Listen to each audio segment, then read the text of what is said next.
Hey friends, in this video we are talking about how to have a meaningful conversation and share your faith with a Hindu. Lessons that I've learned. Let's jump in.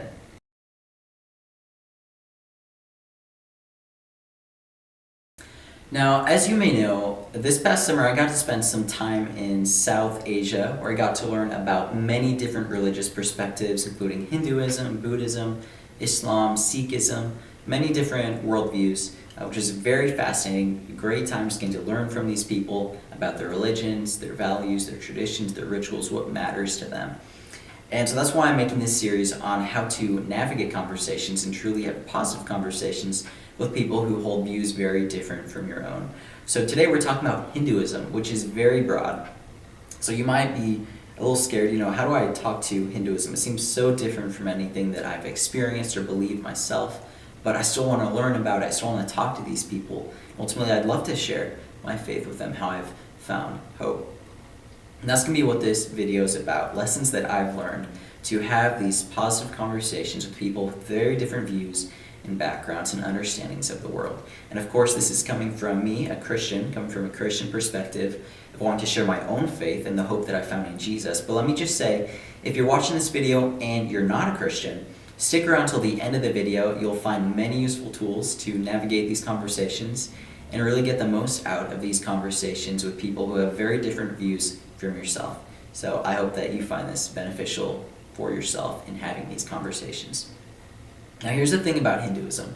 It's very broad. There's not one single holy book to study. The main one is going to be the Bhagavad Gita, but they have many more religious books, and they worship over 30 million gods. Over 30 million gods are recognized. So this can be very broad and different because of that based on who you talk to, because it doesn't go back to the simplified systematic theology or list of beliefs, and it's going to be different based on who you talk to because of that, because they don't have the systematized learning of this is Hinduism. It's different based on who you talk to. It's very broad.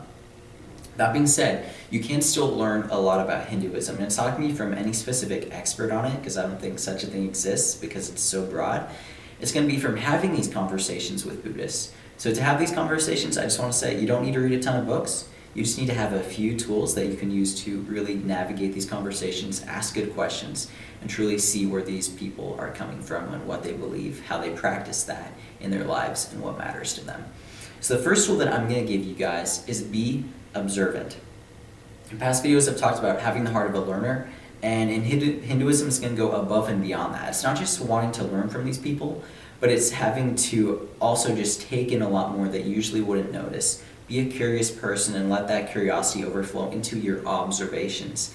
So observe what these people are doing. If you're in a different culture that's mainly Hindu, look at the architecture. Notice the details. Look at the practices, how they do what they do. Be observant. And this is going to lead right into the second point, which is ask a why for every what.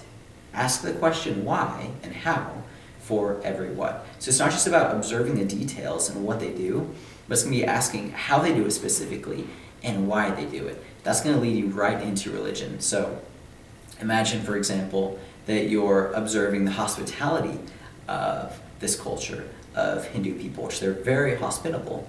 You don't just want to say like, wow, you guys are very hospitable. You can ask them, okay, in your culture, why are you guys hospitable? And then quickly you'll see that, as they'll explain, in Hinduism, they're supposed to be hospitable and recognize guests and treat them as if gods themselves were visiting them.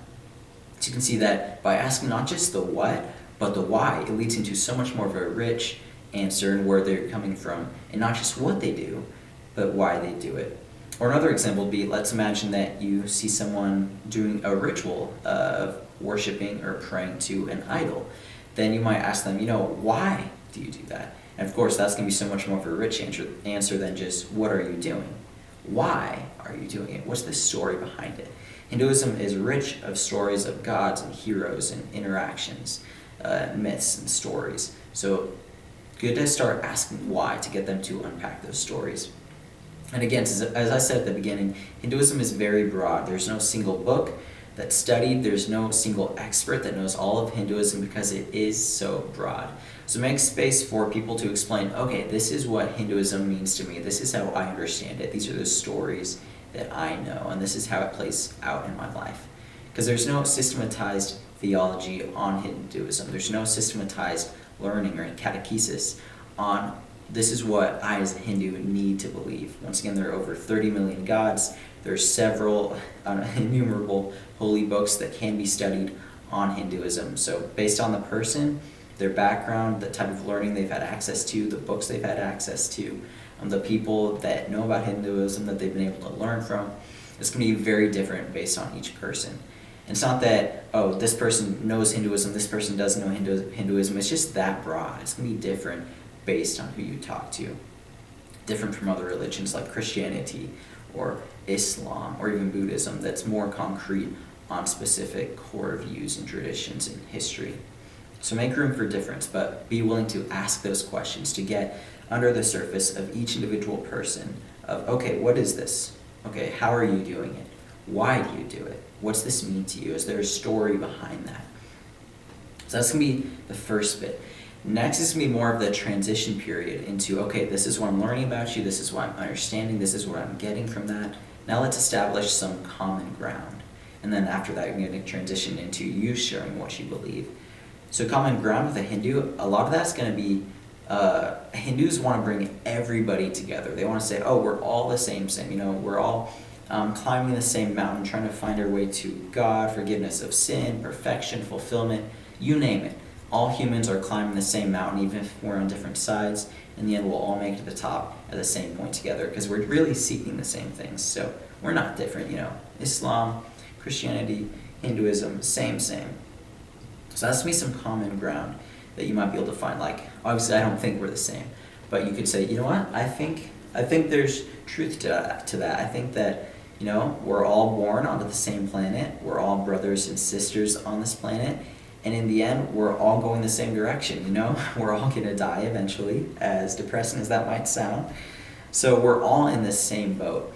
I think that's why we seek the same things in life. We're all looking for meaning and purpose and value in this life. We know that if it ends, we want to make sure we live it well before it's too late. And that's why people seek God, across history and different cultures. All cultures have been religious, seeking God, and bringing that is to give meaning to life. Up until about the 20th century, with more atheistic cultures coming, communist China or Russia. Then again, I would say that's more of atheism enforced rather than atheism adopted, but that's a different conversation. We see that humans are religious. They seek God to bring meaning to life. And that makes sense, because when I die, it's not going to matter the job I had, the wealth I had, even the big family I had.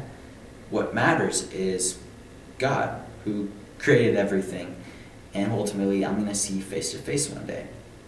So that's why people are religious. God brings meaning to life, and that's why we try to climb this mountain and find our way to God.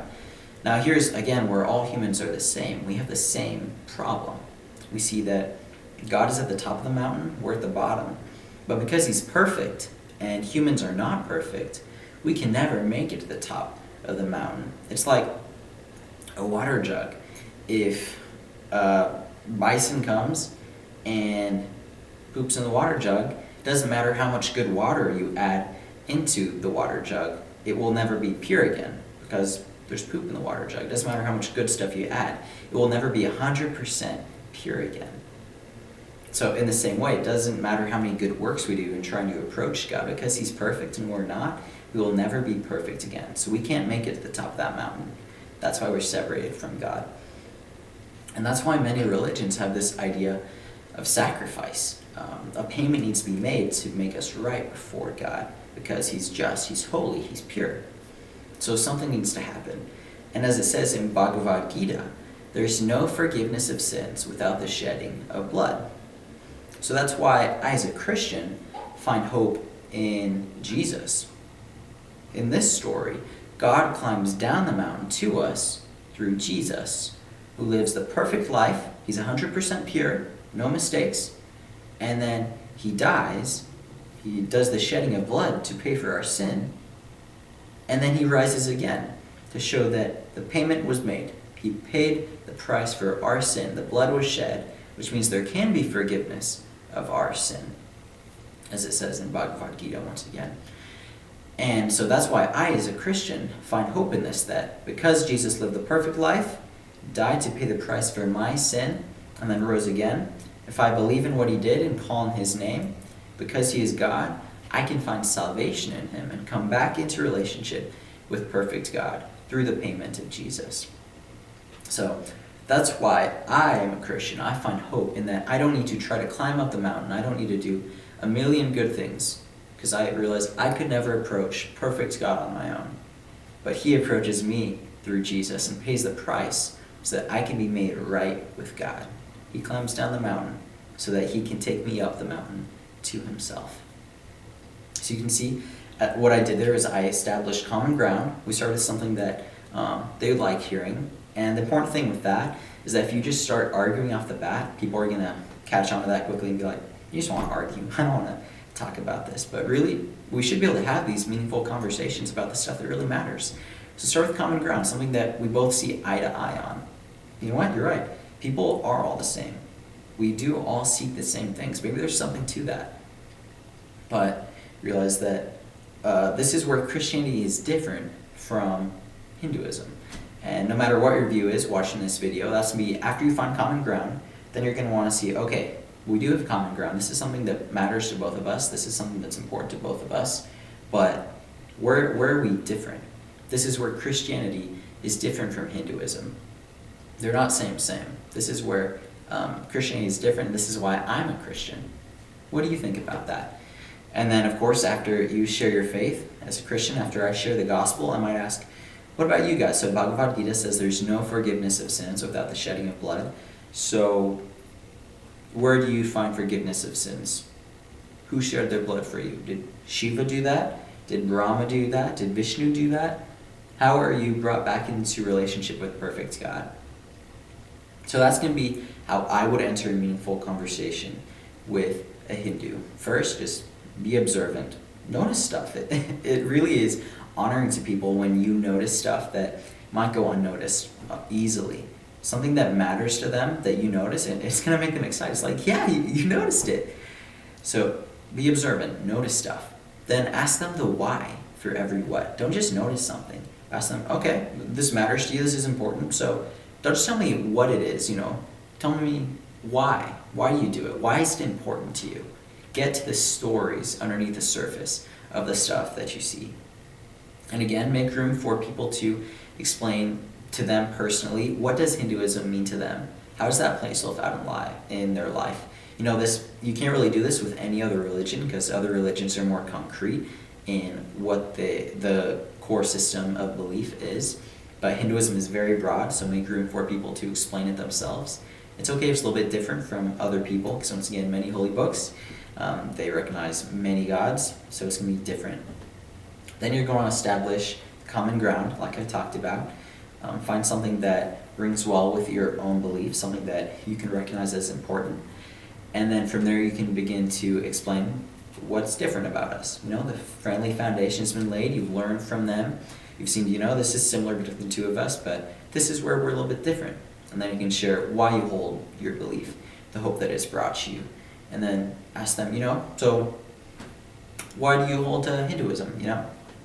I'm a Christian because only Jesus came, lived a perfect life, died to pay the price for my sin, and then rose again, so that if I believe in him, I can come back to a relationship with God, I'm a Christian because I don't know of anyone else who did that for me. Only Jesus did. But what about you? Why are you a Hindu? Out of all the religions, they're all a little bit different. Why do you choose Hinduism specifically? Does it bring you hope, or how does that work for you? Why does this matter to you? These are conversations that when they're made in a friendly way, people don't run from it. Even if it's something that many people who don't think about this stuff a lot, if they're asked about it, it's interesting for us to think about, I've never thought of that. But in a friendly context, these are good conversations that nobody's going to run from. So that's why I like to call this channel, and myself, Friendly Neighborhood Apologist. We should be friendly in navigating these conversations and giving the hope for what we have. It's not with negative intent that we enter these conversations. It's because we care about people. We care about what matters to them. Most of all, I as a Christian, believing that Jesus is who he said he was. I believe that this has the power and potential to change everyone's lives, even past the grave. So, of course, it's with positive and caring intent that we enter these conversations. So because of that, we should be doing it with a loving and caring spirit. So once again, just in short, when you talk to a Hindu, and you should be talking to a Hindu, don't just read books, don't just try to learn about from YouTube. Talk to your Hindu friends around you. Notice the details, be observant, ask them a why for every what, and allow a difference. What's it mean specifically to them? And then share common ground, what's similar between the two of you guys. And then lastly, what's different? Why am I a Christian? How's it different from Hinduism? And then you can ask, what about you? Why are you a Hindu? But that's the tips I have for you guys. Once again, don't just go out and read a ton of books. The best way to learn is by engaging these people themselves, letting them share what they believe, why they believe it, and why they still believe it. So get out there. You have nothing to lose. Meet some Hindus. Ask them about their beliefs, their traditions, what they do. And then don't be afraid to share your own faith. We have hope in Christianity, and there's reason to share that. So hope you guys found this video helpful. If you liked it, then please like, subscribe, and share. And I'll see you guys next time. Thanks for watching.